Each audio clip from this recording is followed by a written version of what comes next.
Jadi satu anugerah buat saya. Terakhir saya datang belum terlalu lama, sekian bulan yang lalu, ya mungkin lebih dari 4 bulan kali ya, kalau nggak salah di tahun lalu. Jadi terima kasih Pak Gembala Senior, Pak Pendeta Samuel Gunawan.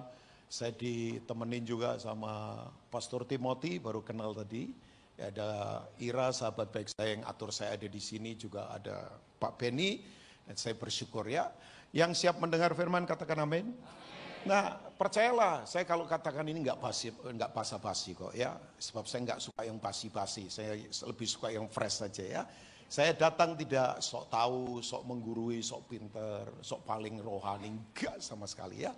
As the servant of God ya, sebagai pelayan Tuhan memberitahu kembali kepada prinsip-prinsip kebenaran. Nah, nggak reaktif, nggak rasa karena kejadian apa baru kemudian saya bicarakan ini, sama sekali enggak. Tapi memang Bapak Ibu siapa tuh tidak, kita kan memang ada dalam perubahan kan, ya. Nah, menurut saya satu-satunya yang tidak berubah ya perubahan itu sendiri. Semuanya pasti berubah. Ya, dulu rambut saya banyak ombaknya, sekarang banyak pantainya. Yang ketawa mengerti yang saya katakan ya.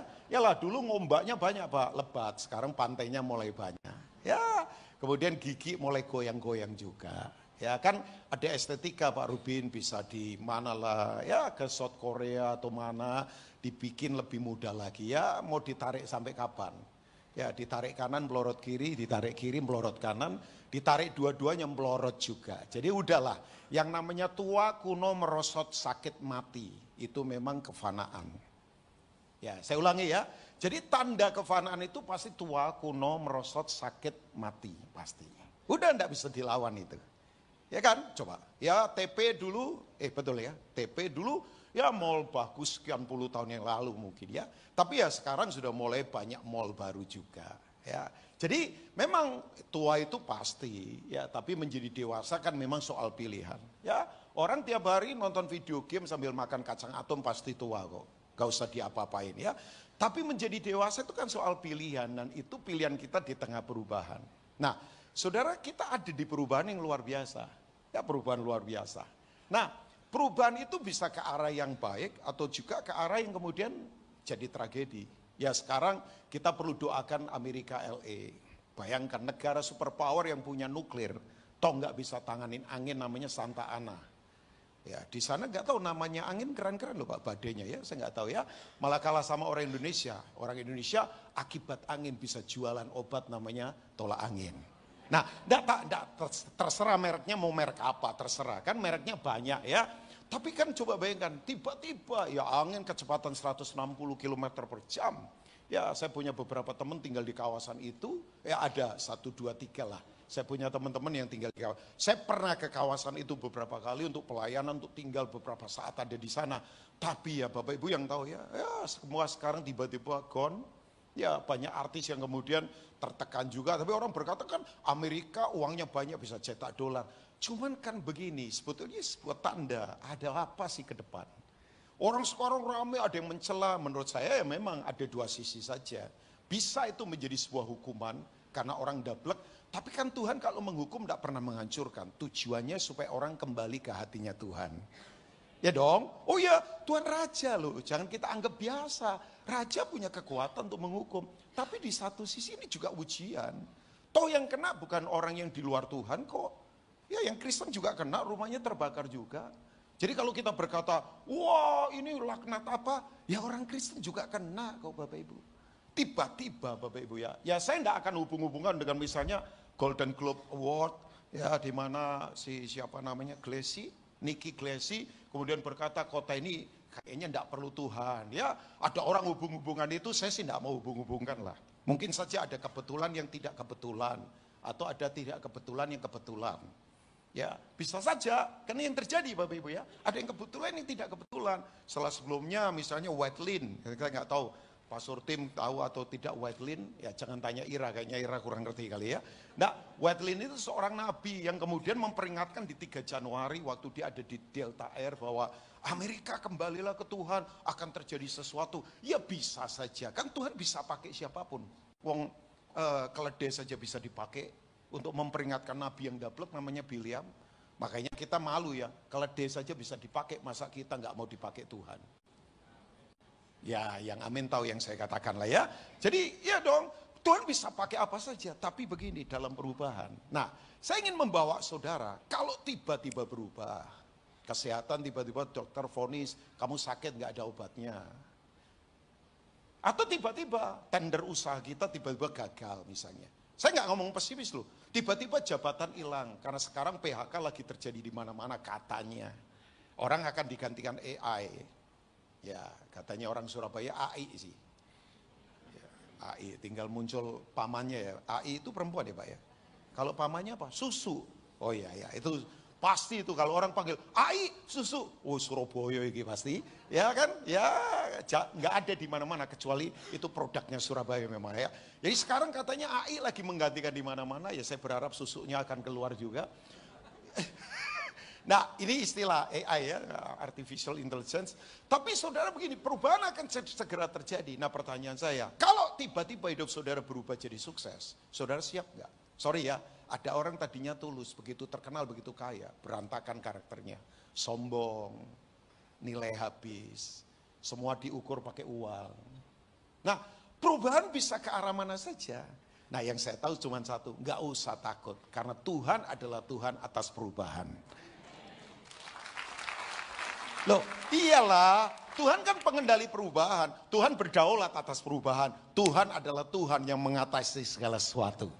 Karena Tuhan tidak pernah berubah. Makanya dia yang pegang segala sesuatu. Nah, saya ingin mengajak Bapak Ibu, ada orang di Alkitab yang tiba-tiba berubah. He is the most outstanding person in his generation. Ya, ini orang hebat. Ya, anggota Sanhedrin dari suku Benyamin, masa depannya cerah. Saudara ketemu orang ini, ya diketawain kalau sudah debat teologi ya. Ya, sebab orang seperti ini Bapak Ibu bayangkan, dari kitab Kejadian sampai ke ulangan, titik komanya hafal. Ya, saya lihat wajah saudara yang tadi nyanyi rame-rame, belum tentu 3 ayat saja hafal. Ya kan? Ya, tapi ada yang juga mungkin. Saya penghafal ayat, sampai hari ini saya kayak anak sekolah minggu, saya suka ngafalin ayat, sampai hari ini. Iya, itu senjata saya. Makanya kalau setan serang, saya langsung keluarkan pedang. Itu ayat sudah tertera di dalam saya. Oh masih banyak ayat yang saya belum tahu. Tapi saya orang yang suka menghafal ayat. Saya hafalin ayat, saya memperkatakan firman. Karena firman kan pribadi Tuhan sendiri. In the beginning was the word, and the word was with God, and the word was God. John chapter 1 verse 1. Ya dong, itu senjata kita. Jadi saudara kalau punya senjata, perang mantap. Jangan perang tanpa senjata. Karena Kristen itu tidak sedang bermain di taman loh. Kita ini sedang dalam peperangan. Saudara berperang ini, nanti banyak tiba-tiba orang akan stres di depan. Karena tiba-tiba berubah begitu luar biasa. Kekacauan terjadi di mana-mana. Nah sekarang, saya ingin membawa saudara pada orang ini. Orang ini itu mengalami sebuah tabrakan kemuliaan, tapi mengubah dia. Dari orang yang masa depannya luar biasa, tiba-tiba secara manusia.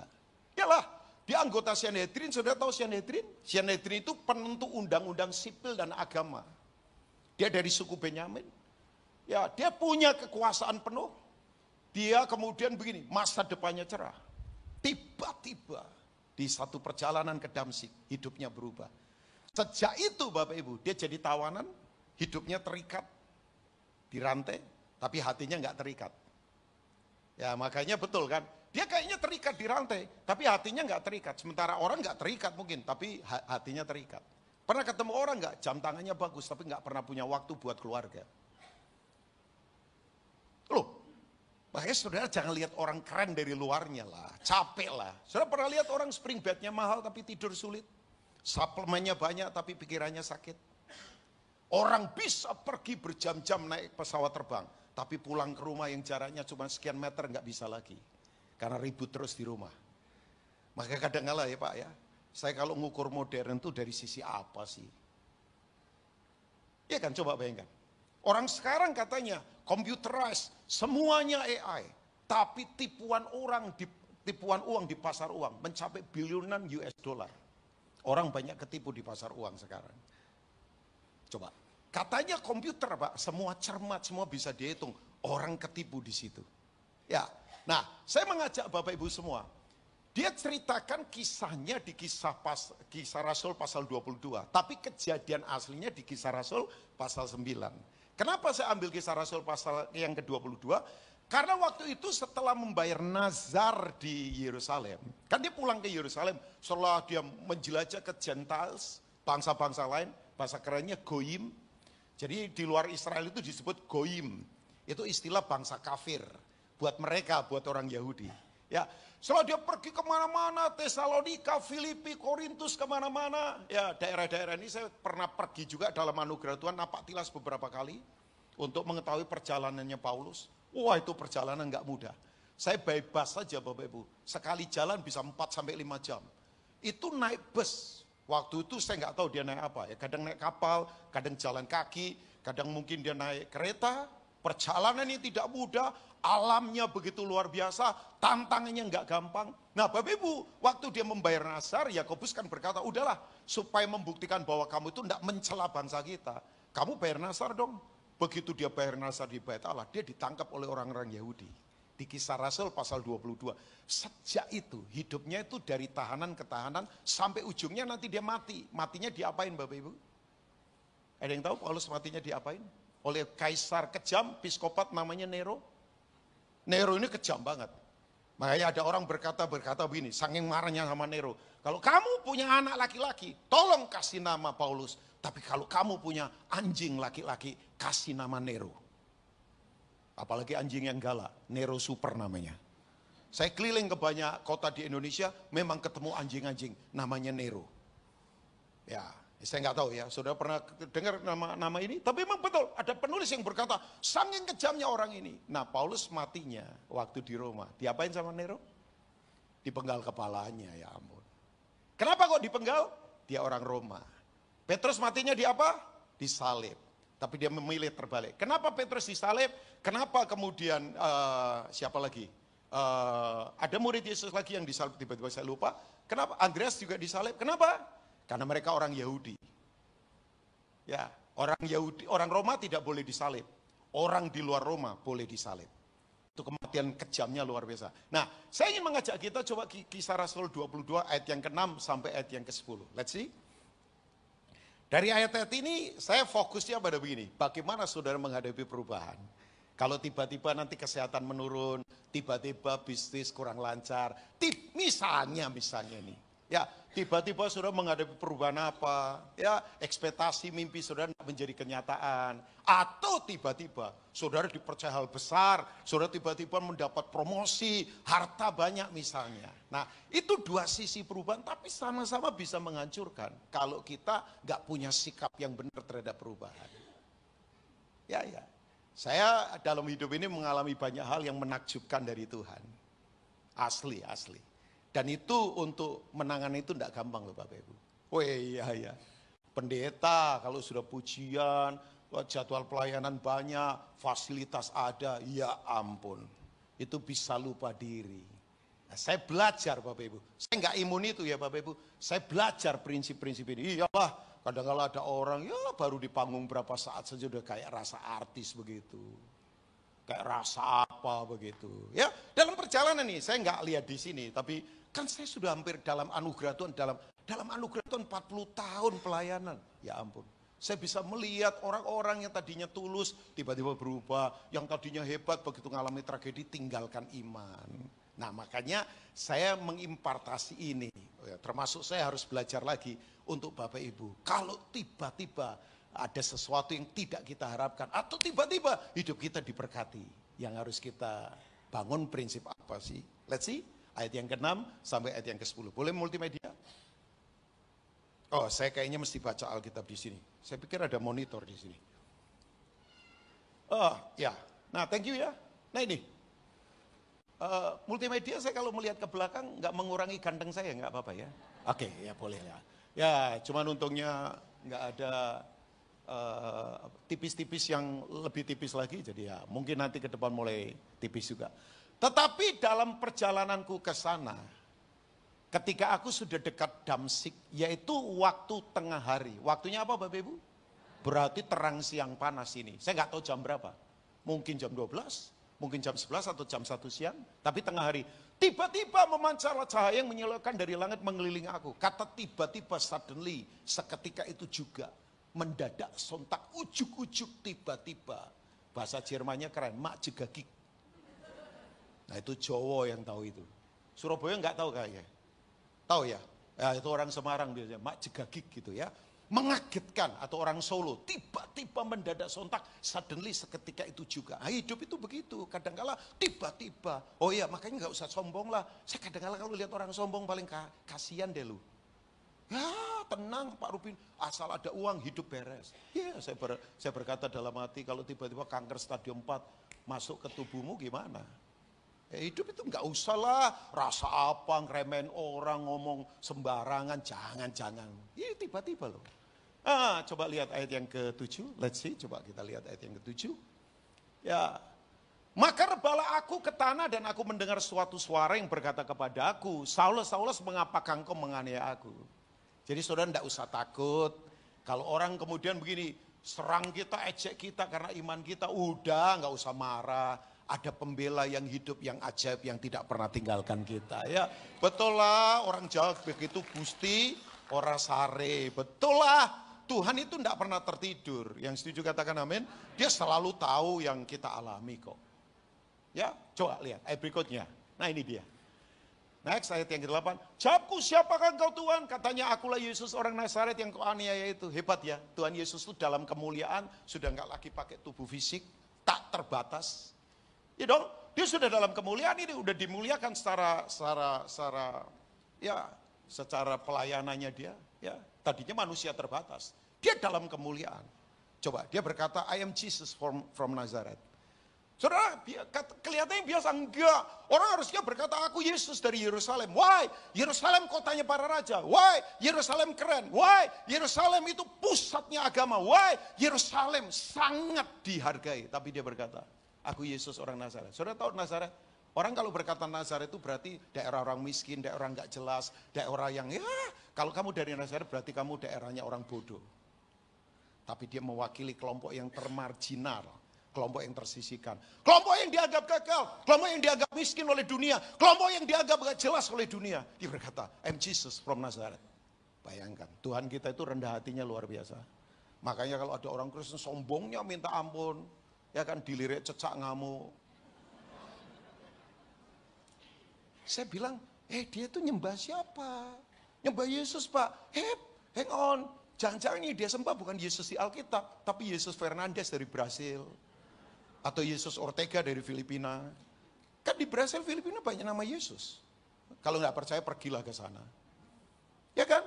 Ya, Yesus dari Nazaret. Tapi begini, orang nggak tahu Nazaret. Nazaret itu berasal dari kata dasar Netzar. Netzar itu artinya apa? Bukan nastar loh. Netzar itu artinya tunas. Tunas harapan, tunas kekuatan, tunas sukacita, tunas damai sejahtera, tunas pertolongan. Oke, ayat berikutnya. Coba lihat ayat yang ke... Dan mereka yang menyertai aku memang melihat cahaya itu, tetapi suara dia yang berkata kepadaku tidak mereka dengar. Oke lah, gereja ini pakai cahaya, pakai lampu. Banyak orang suka lihat cahayanya, lampunya. Oke, itu fasilitas. Tapi saudara dengar suara Tuhan enggak? Jangan cuma berjumpa dengan lampu, tapi saudara enggak berjumpa dengan suara Tuhan. Loh, semua lihat lampunya, semua lihat cahayanya, semua lihat kemegahannya, kemeriahannya. Oke, kan itu fasilitas Bapak Ibu, terserah lah. Ya kalau kita ibadah gelap-gelapan bahaya, nanti tabrakan kiri kanan kan. Tapi yang penting suara Tuhan. Dan siapapun yang menyampaikan di sini, tolong saudara dengarkan. Jangan blok mental, jangan berkata gua pengalaman, jangan berkata saya tahu, ngerti kok, nanti satu kali minta tolong sama Tuhan, gantian, yang enggak segitunya lah Tuhan. Cuman saya saja, Tuhan enggak pernah begitu. Tapi kan ada ayat yang berkata apa yang kamu pakai akan diukurkan kepadamu, ukuran yang kamu pakai. Ya bisa saja. Tapi yang saya tahu Tuhan pasti tidak pernah jahat sama kita. Cuman kadang-kala ya dia memang ya itu disiplin kita haruslah. Jangan seenaknya, saya juga kadang-kala didisiplin kok. Nah ini coba ayat yang ke-10, satu ayat lagi. Maka kataku Tuhan apakah yang harus kuperbuat? Kata Tuhan kepadaku bangkitlah dan pergilah ke Damsyik. Di sana akan diberitahukan kepadamu segala sesuatu yang ditugaskan kepadamu. Yang percaya katakan amin. Nah dari ayat-ayat ini, dia berubah sejak itu. Sekali lagi, he is the most outstanding person in his generation. Orang hebat, masa depannya luar biasa. Tiba-tiba berubah, matanya buta. Iyalah, orang sombong begini matanya perlu dibutakan dulu. Supaya mata hatinya bangkit. Matanya selama ini cuma melihat kedagingan, matanya selama ini cuma melihat kesombongan, matanya selama ini cuma melihat yang mewah-mewah, dia tidak mau perhatikan yang sederhana. Matanya selama ini mata yang kemudian licik, mata yang kemudian begini, punya hal-hal yang hanya bersifat daging. Diubah sama Tuhan, buta 3 hari, sampai harus dituntun. Ngeri ya, Tuhan itu kalau disiplin orang begini, sampai harus dituntun orang, dia tidak bisa jalan sendiri. Saya ingat siapa kalau dituntun itu? Simpson. Ingat Simpson ya? Orang yang kuat begitu matanya buta.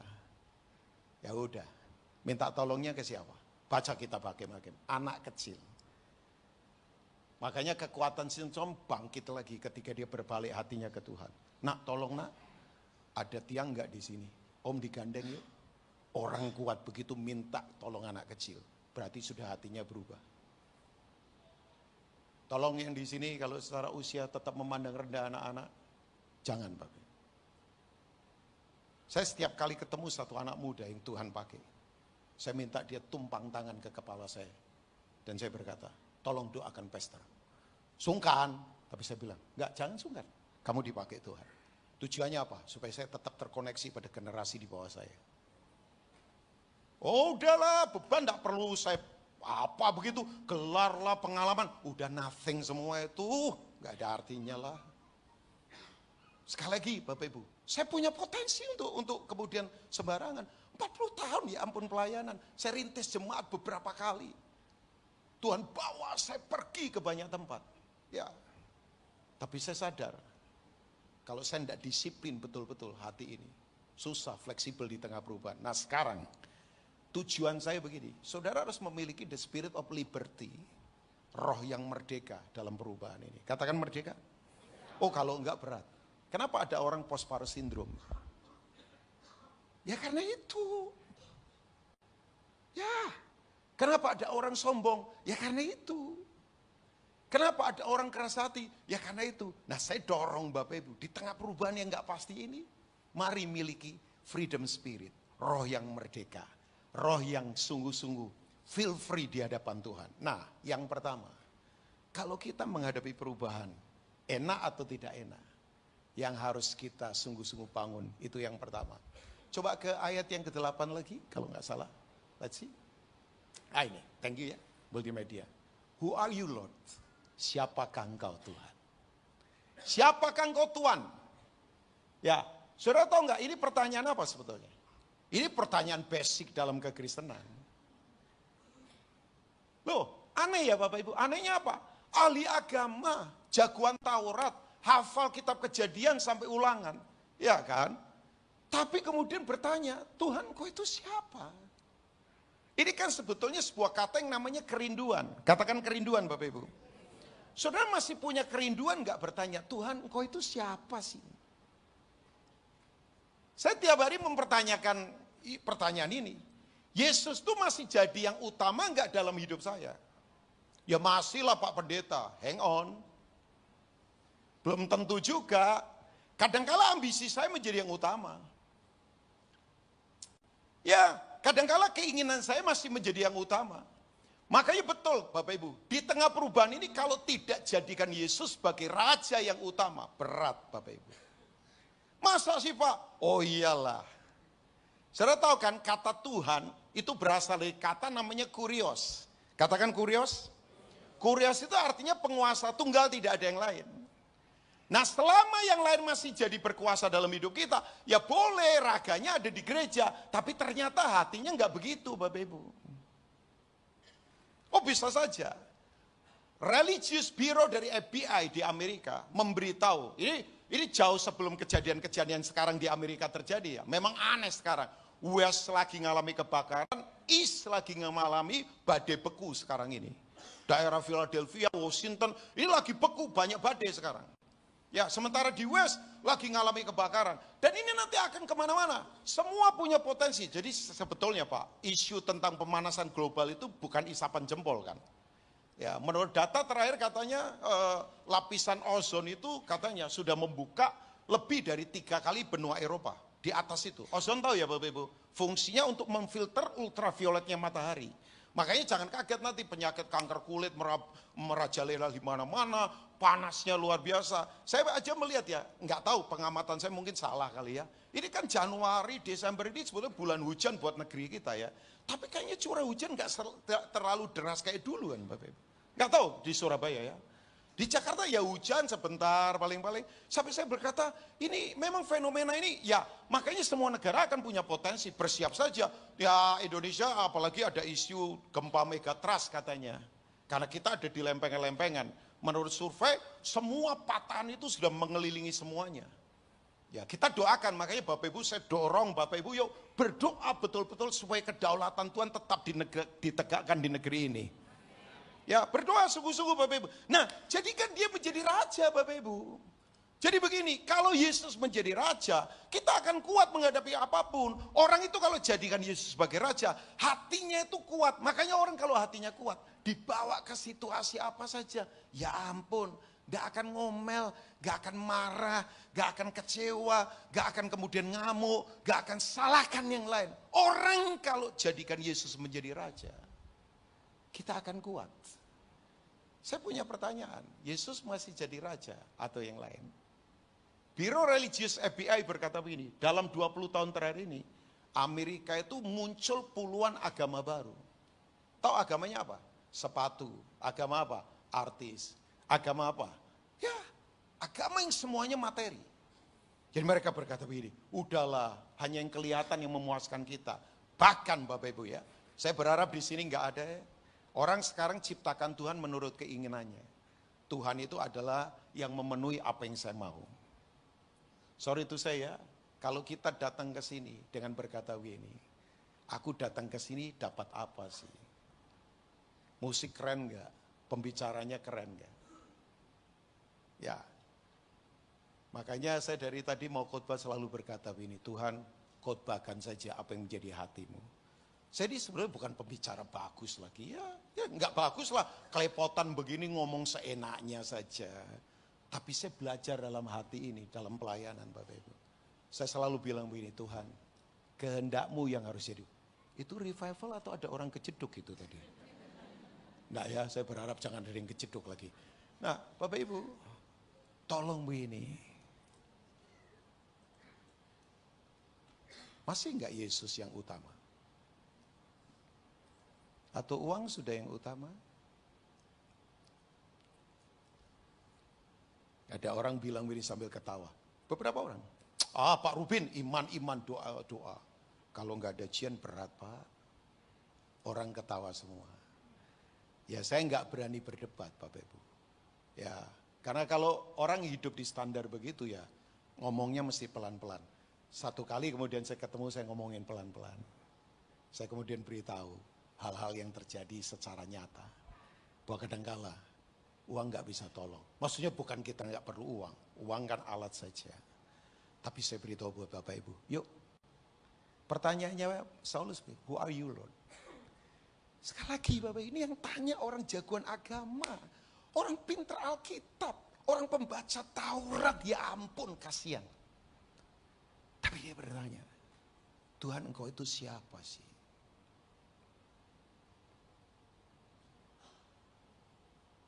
Kalau Yesus jadi raja, Bapak Ibu tanda utama ya, nggak usah mulu-mulu ya. Bersyukur itu kan akan jadi gaya hidup. Oh iyalah. Pak Rubin sering mengalami banyak hantaman, sering banget. Sering gagal, ya sering banget. Bahkan saya beritahu saya sarjana kegagalan. Tapi yang membuat saya bertahan di pelayanan, Bapak Ibu pelayanan tuh pikir, tolong ya nanti WL, pemusik terutama yang memang belum lama pelayanan. Perjalanan kalian tidak akan gampang di depan. Para pendeta di sini saya nggak tahu kenal satu persatu. Oh iyalah, ini pengalaman saya Bapak Ibu. Nggak gampang. Ya nanti nggak apa-apa saya panggil Timothy yang masih muda kok ya. 20 tahun. Timothy perjalanannya juga tidak mudah. Ya, Pastor Andrew ya. Pastor Michael nggak gampang. Ya, saudara pikir di pelayanan gampang dalam perjalanan? Nggak mudah. Tapi saya beritahu buat Bapak Ibu semua, ikut Tuhan gampang perjalanan? Nggak mudah. Tapi saya beritahu, kalau Dia yang utama, rasa cinta kita terus tumbuh pada Dia. Saudara akan punya kekuatan. Yang tadi lagu katakan, ada kasih karunia yang tak terbatas yang akan melingkupi kita. Yuk pertanyakan, Tuhan, masihkah Engkau jadi raja dalam hidupku? Atau koneksi kita sudah jadi raja? Hobi kita sudah jadi raja? Uang kita sudah jadi raja?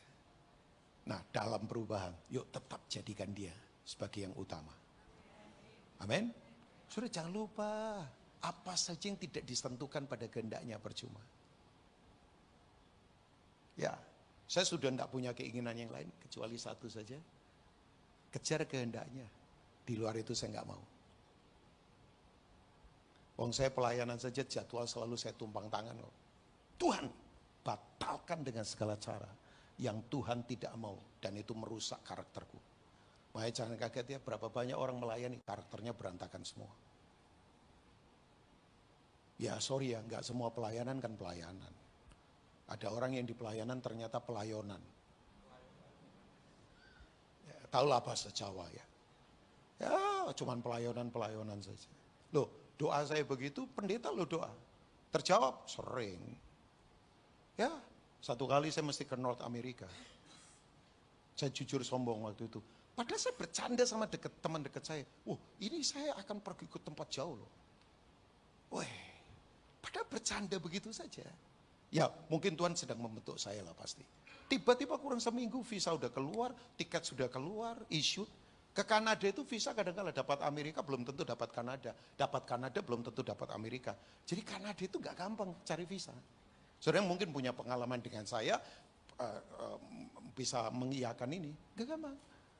Satu-satunya pembicara lagi. Dan di gereja yang cukup gereja itu puluhan tahun ya ampun. 40 tahun lebih. Punya gedung sendiri bagus. Semuanya luar biasa. Dan gereja itu termasuk gereja yang sangat dihormati di sana. Tiba-tiba Bapak Ibu tahu nggak? Panas dingin saya kurang seminggu. Begitu dicek darah, ya ampun, DB, demam berdarah. Dokter yang biasa saya langganan bilang, Pak Rubin jangan berangkat asli. Ini bahaya, musim dingin ini, Thanksgiving camp bulan-bulan Oktober itu sudah mulai dingin. Jadi saya perintahkan Bapak jangan berangkat. Pak nanti mereka marah, saya kirim resumnya Bapak. Ini bahaya. DB jangan dibawa ke Kanada. DB itu paling bagus puskesmas Indonesia. Saudara kalau kena DB jangan coba-coba dibawa ke Singapura. Di Singapura nggak ada nyamuk. Di Indonesia nyamuknya satu sih, cuman temennya banyak banget. Yalah, kalau demam berdarah puskesmas mana lah itu jago-jago Pak. DB dibawa ke Singapura. Singapura dokter nggak ngerti demam berdarah lagi. Ya tahulah Pak, cuman cara penanganannya kan nggak gampang. Betul Bapak Ibu, bayangkan. Ya kecewa mereka dalam tanda petik. Tapi kan ada buktinya mereka mau bilang apa? Jadi saya mesti rugi tiket, ya dipotong sih. Ya kemudian ya udah. Tapi akhirnya jalan juga setelah nanti sekian saat saya jalan juga beberapa kali ke sana. Tapi itu Bapak Ibu, makanya saya sadar ambisi saya ternyata melebihi kehendak Tuhan. Makanya kalau ada yang sekarang ini lagi dipangkas, mimpi lagi dipangkas, pekerjaan lagi dipangkas. Jangan-jangan tuh sudah melebihi Tuhan. Ada yang lagi pelayanan lagi dipangkas, jangan marah. Jangan-jangan sudah di atasnya Tuhan itu. Tahu nggak berhala itu apa? Berhala itu sistem nilai di cara berpikir yang menentukan di mana sesuatu sudah melebihi Tuhan. Makanya berhala nggak harus bentuk jimat atau patung yang disembah. Oh itu harus dihancurkan berhala. Tapi apa saya? Kesombongan berhala, pengalaman berhala, hobi berhala, pelayanan pun jadi berhala. Kalau orang sudah moral hancur tapi tetap pelayanan, berarti pelayanan sudah tertinggi kan? Loh, apa saja bisa jadi berhala kalau sesuatu itu sudah melebihi Tuhan. Ada pendeta teman saya dulu, sekarang sudah bertobat. Aku kalau khotbah Pak Rubin, enggak usah persiapan, udah biasa ngomong, enggak perlu berdoa. Saya bilang hati-hati loh bro, hati-hati. Betul, dipangkas juga akhirnya. Tapi ya puji Tuhan, dia berubah sekarang. Tuhan lagi murnikan loh, karena ini waktunya sudah dekat. Yang setuju katakan amin. Enggak ada kompromi loh, enggak ada main di tengah-tengah sekarang. Hati-hati Bapak Ibu. Yang kedua, kok jadi tegang semua wajah saudara ya? Ya, saya kayaknya membuat saudara bersedih hati ini ya. Tadi sudah nyanyi seneng-seneng, saudara bersedih. Oke, saya minta pemain keyboard maju dah satu, supaya lebih lembut suasana ya, pemain keyboard. Karena sebentar lagi saya selesai, jadi saya berani panggil. Kalau dari awal kayaknya bisa marah sama saya kali ya. Enggak lah, saya pengen ditemenin aja kurang 15 menit dari sekarang. Setelah ini kita berdoa, ya, habis ini makan bersama, bayar sendiri-sendiri kan enak ya. Yang kedua, saudara mau kuat di tengah perubahan? Pertanyaan berikutnya, apa yang harus aku perbuat Tuhan? Sorry ya, jangan pertanyakan, Tuhan, aku ingin ini, engkau harus ikuti keinginanku. Saya beritahu buat Bapak Ibu semua, apa yang harus aku perbuat? Saudara tahu pertanyaan apa ini? Ini yang namanya pertanyaan prioritas. Katakan prioritas. Yang tadi namanya kerinduan. Katakan kerinduan. Kerinduannya adalah siapa engkau Tuhan? Menurut saudara Yesus itu siapa? Coba sekali-kali merenung. Jangan apa kata pembicara. Ya ampun. Jangan apa kata TikTok. Jangan apa kata YouTube lah. Ya boleh lah sekali-kali lihat. Saya lihat YouTube juga kadang-kadang kok. Tapi yuk pertanyakan. Yang kedua, apa yang harus aku perbuat itu adalah prioritas. Saudara di tengah perubahan ini, mari kembali kepada prioritas yang Tuhan mau. Artinya begini, kita harus singkirkan agenda kita, biar agendanya Tuhan yang terjadi dalam hidup kita. Saudara percayalah, di mana ada kehendak Tuhan, sorga pasti backup kita. Ya masa lupa doa Bapa kami. Yuk yang hafal doa Bapa kami bersama-sama dengan saya. Bapa kami yang di sorga, dikuduskanlah namamu. Datanglah kerajaanmu, kuat lagi. Jadilah kehendakmu di bumi seperti di sorga. Ulangi yang kata kehendak, datanglah kerajaanmu. Jadilah kehendakmu di bumi seperti di sorga. Jadi di mana ada kehendak Allah, di bumi seperti di sorga. Pertanyaan saya, keluarga kita seperti di sorga enggak? Kalau belum, adakah kehendak Tuhan di keluarga kita? Bisnis kita sudah seperti di sorga enggak? Atau bocor terus, atau kalah terus dalam tender, atau kemudian mengalami hantaman terus. Pertanyaan saya, adakah kehendak Tuhan di bisnis kita? Dalam hidup kita ini sudah seperti suasana di surga belum? Kalau belum, pertanyaan saya, di hidup kita melakukan kehendak siapa? Sorry ya, saya hidup dalam pelayanan, tidak mau di-drive untuk melakukan kehendak orang. Saya tidak mau di-drive bahkan oleh melakukan kehendak saya. Saya selalu tersungur dan berkata, Lord, your will be done. Kehendakmu yang terjadi. Oh Pak, trennya lagi begini. Terserah. Oh Pak, oh iyalah. I seen the movie. Saya bisa melihat apa saja dalam hidup. Mungkin karena sudah ya anugerah Tuhan lah dalam perjalanan. Tapi saya inginkan Bapak Ibu semua dalam hidup saya adalah begini. Kehendakmu yang terjadi. Makanya kenapa dia berani berkata orang ini. Bagiku hidup adalah Kristus, mati adalah keuntungan. Bayangkan. Dia memberikan kita prinsip, satu prinsip yang orang Kristen tidak boleh takut. Hidup mati itu satu level.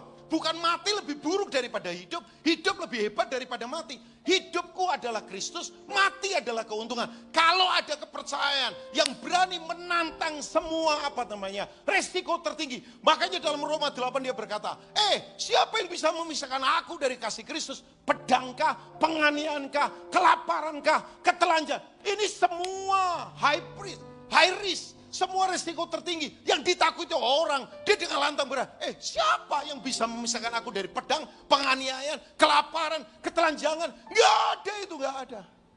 Makanya dia berkata begini, dalam Kristus we are more than a conquerors. Kita lebih dari para pemenang. Nah orang cuma baca sepenggal ayat itu kan, tapi harusnya lihat di atasnya. Saya dorong Bapak Ibu yuk. Bisnis kita tolong sentuhkan pada kehendak Tuhan. Anak saya mungkin kalau Tuhan berkenan dia akan pergi ke satu negara. Orang berkata, ya Yang lalu dia sempat sekolah di Australia, anugerah Tuhan. Dalam kondisi COVID dia selesaikan, bapaknya nggak kemana-mana. Asli. Udah dalam perjalanan hidup saya ngalami banyak hal mengagetkan dari Tuhan, itu luar biasa. Makanya saya berkata aneh kalau ada orang nggak mempercayai Tuhan. Saya selalu ngomong sama anak saya, tolong kamu jangan alami bapakmu pendeta, alami Tuhannya papa. Ya banyak anak pendeta cuma tahu papanya pendeta, belum tentu mengalami Tuhannya papanya.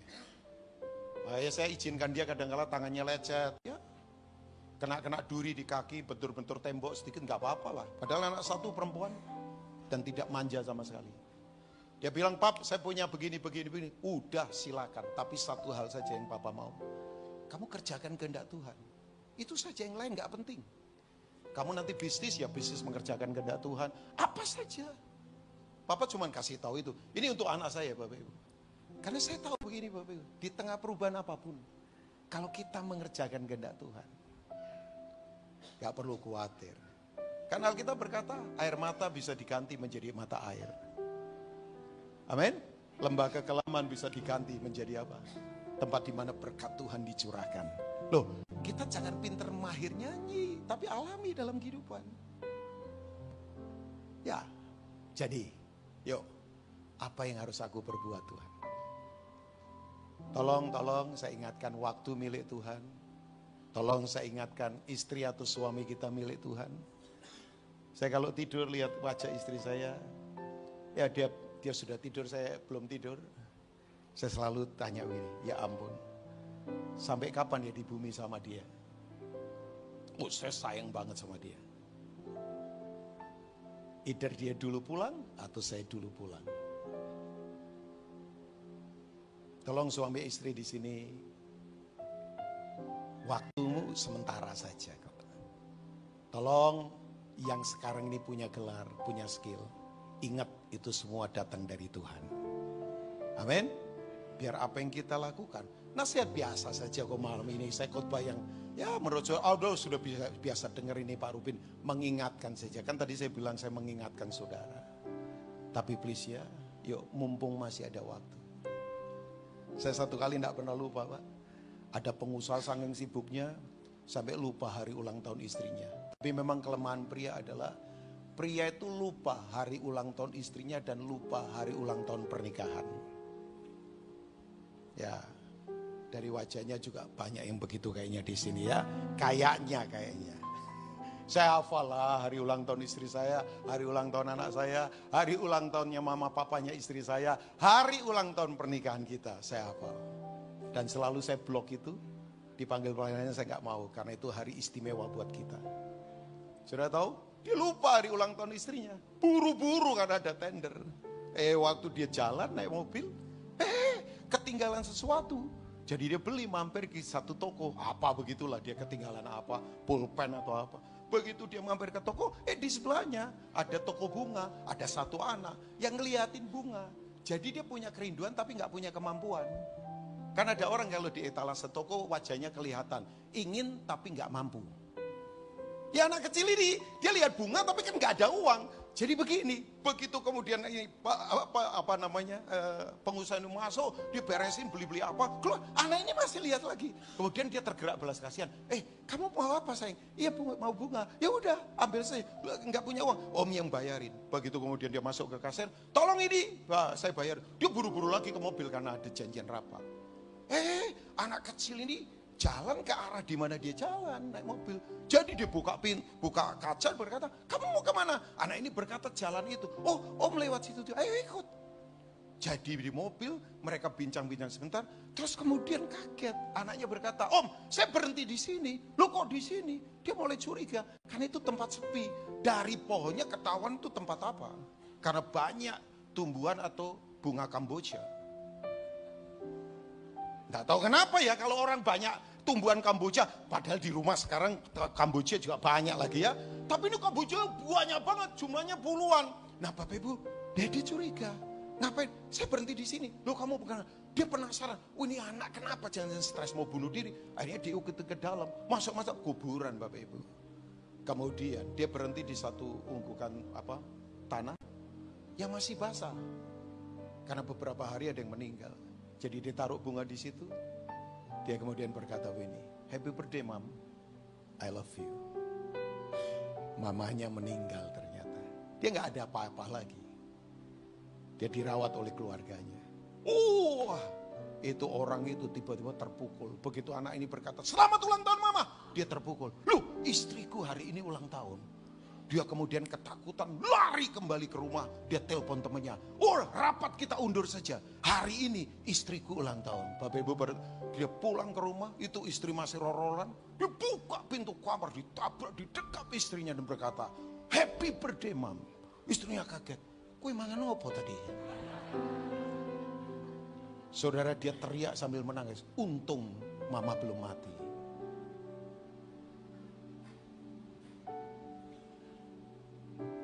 Satu kali ada yang dipanggil. Oh iyalah. Makanya mumpung masih ada waktu. Yuk, perbuat yang Tuhan ingin. Nah, saya tutup, saya selesai. Bapak Ibu tahu? Yang ketiga saya suka sekali. Tolong di masa perubahan ini tetap dengarkan suara Tuhan. Coba ke ayat 10. Udah, saya selesai. Saya masih ada waktu 5 menit. After ini kita akan berdoa. Maka kataku, "Tuhan, apakah yang harus kuperbuat?" Kata Tuhan kepadaku, "Bangkitlah dan pergilah kemana?" Tetap ke Damsyik. Tadinya di Damsyik mau bunuh orang. Tapi begitu diubahkan, apa yang terjadi? Di Damsyik kemudian dia jadi penginjil. Tahu saudara, di Damsyik ketemu siapa? Ada orang penakut. Namanya Ananias. Saudara yang luar biasa, Tuhan berkata sama Ananias, "Ananias, kamu ketemu nanti orang namanya Saulus." "Oh, enggak mau Tuhan." Dia sudah aku ubah. Kamu doakan dia. Betul Bapak Ibu. Begitu ketemu, didoakan. Selaputnya hilang. Saulus sembuh. Sejak itu Saulus menjadi orang yang mempengaruhi dunia ini. Tahu Bapak Ibu, kalau ada kitab yang ditulis pribadi paling banyak, penulisnya adalah Paulus. Pribadi. Mengalahkan semua penulis Alkitab manapun.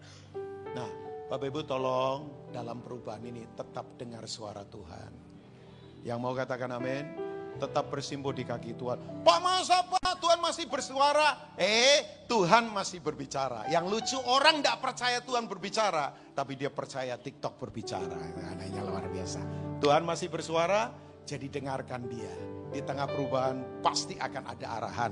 Untuk bisnis, untuk masa depan anak-anak, untuk keluarga kita, untuk kesehatan, untuk kota kita, untuk pelayanan kita.